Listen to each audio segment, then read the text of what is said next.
안녕하십니까. 평양만사 김길선입니다. 양영희 사장님과 또 함께 합니다. 안녕하세요. 말이 좀 빠르지? 아니 괜찮아. 괜찮아. 우리 북한 사람들 다 말이 빠르잖아. 말할 틈을 주지 않기 때문에 북한에서는 빨리 말이야 욕을 덜 먹어서 그게 제2 습성이 됐다는 걸 이해해 주시기 바랍니다. 그러면 오늘 이 시간에도 평양만사 간판 올린 때로부터 쭉 시청해 주신 분이 질문에 대한 답변을 계속 이어가겠습니다. 4탄이요. 이번에 질문이 또 뭐가 있는가 하면 김정은과 러시아 푸틴이 밀착을 보면 북한과 러시아가 동맹관계라고 볼 수 있을지. 눈이는 동맹관계지. 근데 독재국가 사이 동맹관계는 누구도 장담 못해. 그럼 뭐 역사적으로 쭉 보여주는 거 아니야. 걔들은 그 저약이라는 게 휴지. 눈이만 있지. 그래.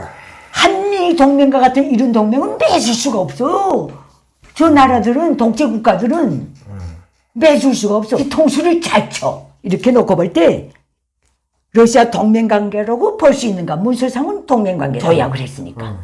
그러나 이게 뭐 그 자기 운을 다 낼지는 우리도 모르겠습니다. 근데 그거는 자기 이해관계가 맞으면 계속 이해관계가 국제 정세에 따라서 달라지거든. 그렇지. 그러니까 자기 국제 정세가 그때 당시 저기 쌍방에 다 이해관계가 맞으면 동맹이 계속 갈 수 있는 거고 안 맞으면 뭐 그거 묵시적으로 깨지. 그래. 묵시적으로 깨지. 뭐 그 한미 동맹과 같은 동맹관계는 죽었다 깨나도 못 가지. 저 다 불량스러운 국가들이고 독재 국가들이라니까. 그러니까 근본적으로 뭐가 들냐면 사회주의자들은 자기 그 권력을 중심으로 외교를 다 하거든. 권력의 중심으로. 근데 그렇지. 이 자유 세계는요. 자유의 가치 위에서 동맹을 하기 때문에 국제 환경이 달라도 자유라는 가치에 뭉쳤기 때문에 계속 유지될 수 있지만은 공산주의 사회주의자들은요. 자기 권력을 위해서 다 이해관계를 대본한단 말이야. 그렇기 때문에 이 가드라고 조약은 아이고 이제 그건 믿을 수가 지상공원이요. 없고 그건 휴지 조각에 불과한 거예요. 그러니까 이게 북한하고 구소련이나 좀 역사를 쭉 보면 러시아가 북한에 대해서 지적질하면 내정 간섭한다 그러고 또 뭐 진짜 지적질한 측에서는 말을 안 듣는다 그러고 동맹관계의 기본 관계가 그런 식으로 짜여져 있거든. 그래. 중국과 소련 관계도 그럼 똑같지. 똑같이 국민이 공감할 수 있는 베이스가 없거든. 자유민주주의라는 대의 명분이 없기 때문에 모든 공산국가들이 관계가 그렇거든. 그래. 독재국가는 특정 독재자, 특정 독재국가의 이익이 그 체제의 이해관계이기 때문에 맞을 수가 없어. 만약에 푸틴이 뭐 저 5년에 한 번씩 권력이 교체되잖아요. 그 국민 선거로 해서 정상적으로 교체가 됐으면 뭐 푸틴 보고 독재자라 안 그러지. 그렇지. 근데 푸틴은 정상적인 선거라 상식적인 선거가 있을 수 없지. 없단 말이야. 그래서 중국도 그렇고. 예. 그렇지. 중소협회 보고 독재자라 그런 소리 내 못 들었는데. 중소평은 독재자라고 안 그러지. 뭐 국제적으로도 뭐 국제적으로도 그런 타이틀을 쓰질 않았지. 그 등소평이는 그 권력 균형을 위해서 5년에 한 번씩 이 법을 내놨거든. 5년에 한 번씩 그렇지. 이 집단 지도 체제를 말 굴러가게. 근데 시진핑은 이젠 그 법을 다 고쳤잖아. 그렇지. 그러니까 시진핑 보고 이제는 자유 세계에서는 독재자라 그래. 다 독재자라고 그러지. 이번 그 뭐 동맹관계 사춘 같은 건 푸틴이 굽해서 쪼아먹으려고 한 거고 김정은은 푸틴을 등려없고 자기 위상을 세우기 위해서 그랬고 이것밖에 없거든. 그렇게 보고 그러면 러시아와 북한의 군사 협력이 대한민국 핵무장의 명분으로 정치 외교적으로 보면 얼마나 강하다고 볼 수 있나요? 여기에 대해서는 준비해야 될 것 같아요. 저걸 과대평가해도 안 되지만 과소평가해도 안 되거든. 항상 우리가 그걸 외교적으로나 군사적으로나 대비를 해야 돼요. 이들의 그 군사 협력 관계의 내용에 중요한 내용에 북한의 핵무장, 핵완성의 협력이 있다면 대한민국은 뒤도 돌아보지 말고 핵무장해야 된다고. 태평양 건너 미국이 핵 우산을 쓰고 있지만은 그건 그거고 상황은 어떻게 변할지 모르니까 동맹관계 팀전엔 제대로 존중하고 나가면서도 이런 준비는 해야 될 것 같거든.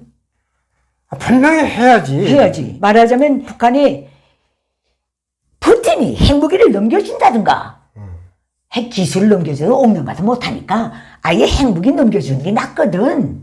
이렇게 놓고 볼 때 근데 푸틴은 안 넘겨줄 거요. 조용한 극동 뒷동산에 불이 나면 큰일이니까 그가 핵무기 안 줘. 안 줘. 절대로 안 주지만은 그러나 만에 하나 그러나 이 두 독재자가 그걸 꿰두고 까불고 대한민국과 한미동맹에 대해서 협박을 가는 거는 현실이니까 여기에 대해서 핵무장이라는 왜 러시아도 핵보유국이고 북한은 자칭 핵보유국이거든.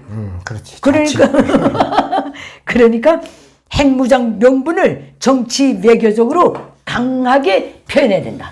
그래, 왜냐면 그때 60년대 그때는 중국하고 북한하고 엄청나게 친했거든요. 중국이 64년도에 핵시험에서 성공했잖아.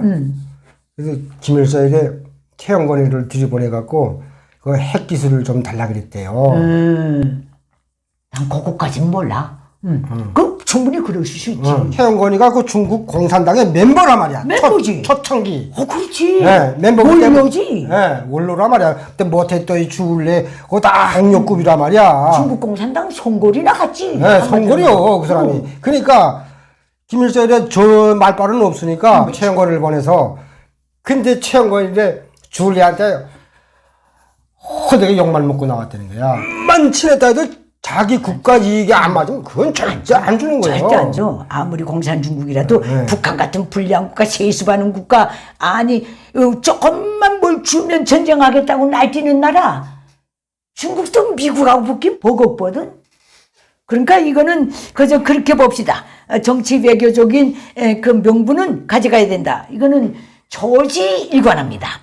그 다음에 질문이거든.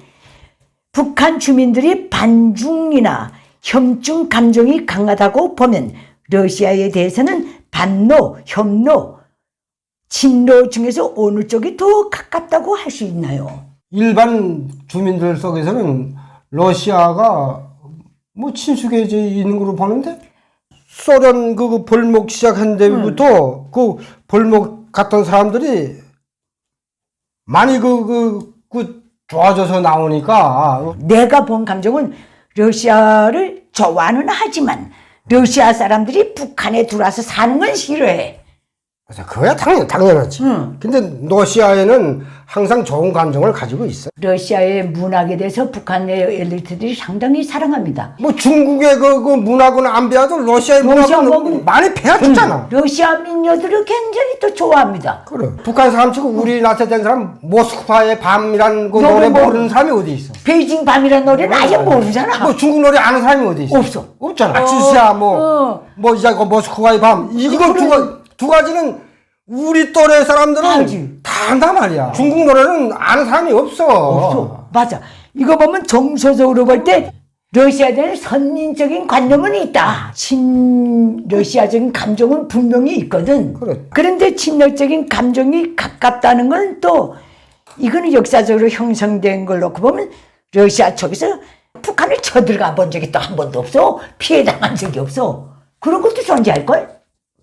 중국하고 다르게? 아니 근데 우리가 이 역사를 잘못 배웠기 때문에 러시아가 북한에 피해를 줬는데 모른다. 근데 옛날 자고로 할 때는 아, 자고로도 러시아가 뭐고 은혜주를 차지한 걸 그걸 모르잖아 북한 사람들이. 모르지. 모르니까 역사를 똑바로 배워줬으면 북한에서 북한 사람들이 반러 감정도 있을 텐데 네, 그것도 없지. 역사를 외국에서 배웠기 때문에 그걸 모른단 말이야. 모르지. 그건 안 배워줬으니까 나도 그래. 모르는데.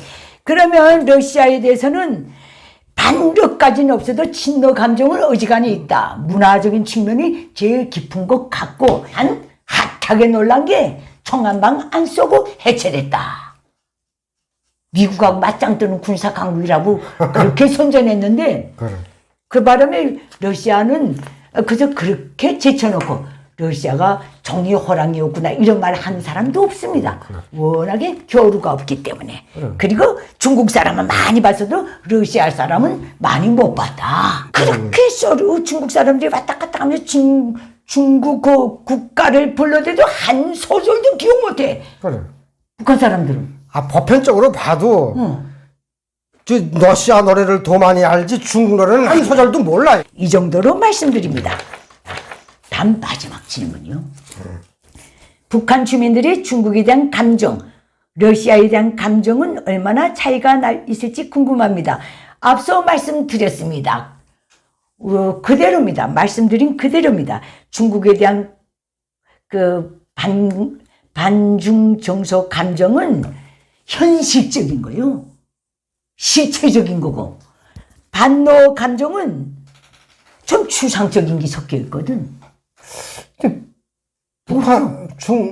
중국 놈들 보고는 북한 사람들이 그저 똥대놈이, 근데 러시아 놈들 보고는 너스케라 그러던가? 러스케라고 하는 건 북쪽 지역이고, 공부한 사람들은 뭐라 그러지? 마오제라 그래. 마오제? 마오제. 김일성이도 시까면 마오제. 그랬거든. 마오제라 그러는데, 조선 사람으로서 소련에서 공부하고 소련 국가의 그 어떤 사명을 갖고 나와서 정착한 사람들은 얼마오제라 그래. 아, 그래? 마오제? 마오제 무늬만 쓴 마오제다 그 뜻인 것 같아. 이거 보면 이게 8.15 해방 직후에 소련 사람들이 많이 나와 있었잖아. 군대도 그렇고 군정이 나와 있었으니까 그때 평안도 사람들은 마오제라 그러지 않으면 노스키라 그러지 않으면 거기에 섞여 나온 조선 사람은 얼마오제라 그랬거든. 너스케라 그러는 건 왜 그러면 소련 말로 카이라 그러게 되면 개복인데 개. 이제 왜냐하면 러시아리 그 북한을 점령했을 때 그 스탈린이 그 죄수들 많이 군복이 돼서 병력이 다 동쪽이고 서쪽이가 있으니까 러시아들 지나가게 되면 여자들이 나가 새들 못 한대요. 분여자 강탈하고 약탈하고 밤에 뭐 아무 집이나 무문 발창 들어가서 마당 내놓으라고 소리치고 다 우메 숨겨놨다 그러잖아. 그래서 그 노인네들이 지어진 이름이 러스케 그러면 러시아의 숙회. 러시아에서 온 숙회다. 맞아. 그들은 생각이 납니다. 그리고 소련 군대가 진주에서 몇 년 있다 나갔으니 그래도 그 정도로 남아있지. 그때 당시 있었던 사람들은 야만인이라고 그랬대요. 러시아 군대를 놓고 소련 군대 놓고. 그거 신의주 학생 사건이 왜서 일어난 줄 알아요? 러시아 놈들 때문에 신의주 학생 사건이 일어났단 말이야. 그렇지. 그때 당시 주민들의 정서는 짰지만 핫했다.